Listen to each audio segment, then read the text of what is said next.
young folks, your ideas on that? Well, I think you have to really love and believe in what you're doing. I think that's the most important thing, because if you go to start building something, whether it's a company or really you're trying to lead the world in any direction, large or small, it's hard, right? And you encounter a lot of challenges, and I think what ends up happening is that if you don't completely love and believe in what you're doing, it actually ends up being the rational thing for you to stop doing it or succumb to some of the challenges, because there will be huge challenges that you face.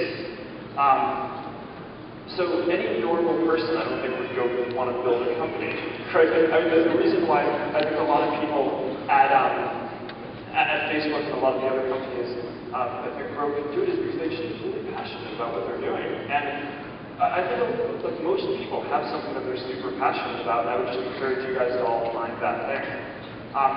It's hard though, it requires introspection. I went through this period, because I dropped out of school, I never had the chance to go travel around or anything like that after college. And I remember there was this period in 2008 where we were approaching having 100 million people using the service, so it was clearly something that was becoming more important to people. And we had this idea that it could be more, and we didn't know what to focus on. And I never really taken a step back to reflect on, what were the core things that I really believed in. And so I took a month and I traveled around the world and I reflected.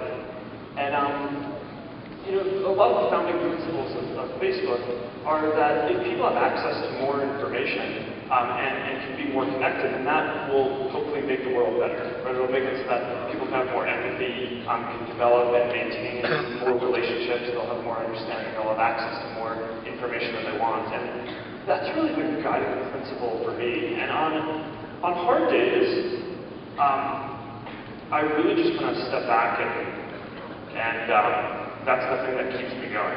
So I think, it's important if you're going to take on any big challenge that you just love and really have faith in what you're doing. And that I think is the most important advice that I would say, more than any specific technical thing about how to build a company or anything like that. Great. Well, you're getting some really good advice here today on how to do all this. And that's terrific. Let me just go to So do I get to ask a few questions?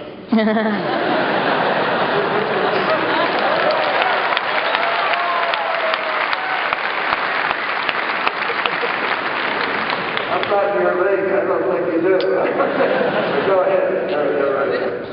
So, I started off when I was trained as an engineer, right? And I did take psychology courses and that I think informed me. But one of the things that is completely new to me is how the government sees the evolution of the internet, the evolution of startups. So it's always great whenever I get the chance to speak with you, to hear your opinion on what do you think Congress and our government should be doing to make it so that budding entrepreneurs can do what they do.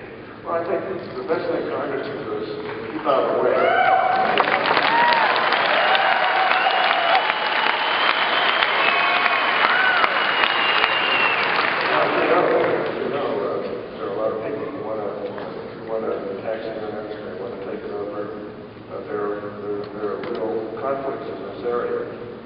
My personal belief is that one reason we have so much innovation and ability in this country is because we haven't strangled the internet, we haven't overregulated it.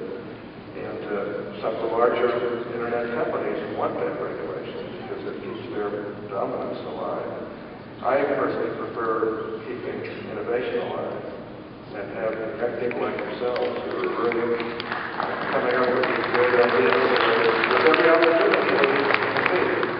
There's another thing we need to do too. We have the highest corporate income tax rate in the world today. Only Japan is equal to us, and they're changing theirs by April 1st. And frankly, we've got to change ours. The President said he wants us to reduce those rates, but he wants us to be revenue neutral, which means more taxes. And it means getting rid of some of the tax expenditures that really do work, like the research and development tax credit. Now, tax credit that helped you to I think things like that are important things the government do. When we can give some movement, some push to some of the things that the company get going. But I've been really, really pleased with what you've been able to do in the short time that you've been doing it and how effective you're doing it for the kids that we've seen. I remember years ago, I brought Sean Fanning here when Napster came on the scene. And a lot of BYU students came up through Sean at that time. And that didn't last long because it didn't have the underpinnings and the basis that you built into Facebook. So, look, we're really proud of you. We're really proud to have you here. And you've got friends here, as you can see. And I want you to be my friend, too.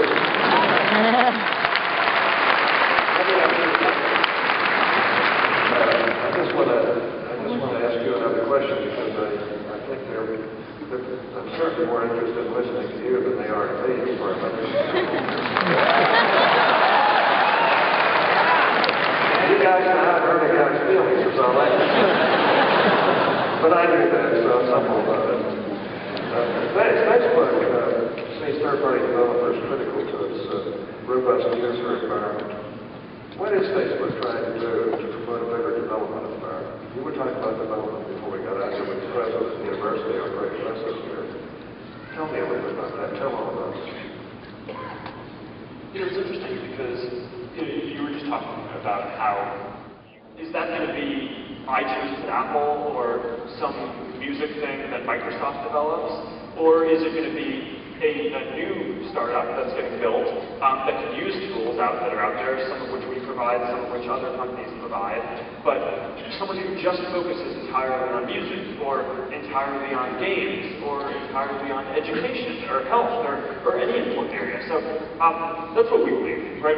We think that our company understands the technology and social issues fairly well, but that a lot of the specific things that people are going to want to build that I think will bud into quite large industries, we're not going to be the best to build those. So we want to instead focus on building a development platform that enables entrepreneurs across the world to start companies that use Facebook tools and just build whatever they want. And so far it's really humbling to see the success that a lot of folks have had. The biggest industry that's changed so far has been gaming. But if you looked at before Facebook and social games, a lot of the biggest companies were building console games, right? Xbox, things like that, and publishers like EA. And now there are these companies like Zynga or Playfish or Playdom that are, I mean, the total market cap that they're building is worth billions of dollars, right? It's a completely new industry. And the interesting thing is that these are games that are designed from the bottom up to be played with people around you. And I think that same dynamic is going to apply to a lot of other industries as well. You know, if you look at other technology platforms, whether it was how people originally brought PCs into their home in the late 80s or early 90s, or what people are mostly using on their smartphones, iPhone, iPad, Android devices. A lot of the apps starting off are games, but I don't think anyone thinks that the PC is a gaming platform or that the iPhone is a gaming platform. I think people just think that games are kind of one of the first things that are taking off on them. And I think the same is true with social platforms that are getting built, where I just think that there's this huge opportunity for disruption in any area that you might be passionate about, and we want to make it so that people can build those things. So I think it's fundamentally tied to what our success is going to be long term. Again, we don't want to build the music app or the games or the education apps or the health apps. We want to enable independent entrepreneurs to do those things because we just think we'll build a much stronger ecosystem of apps that way.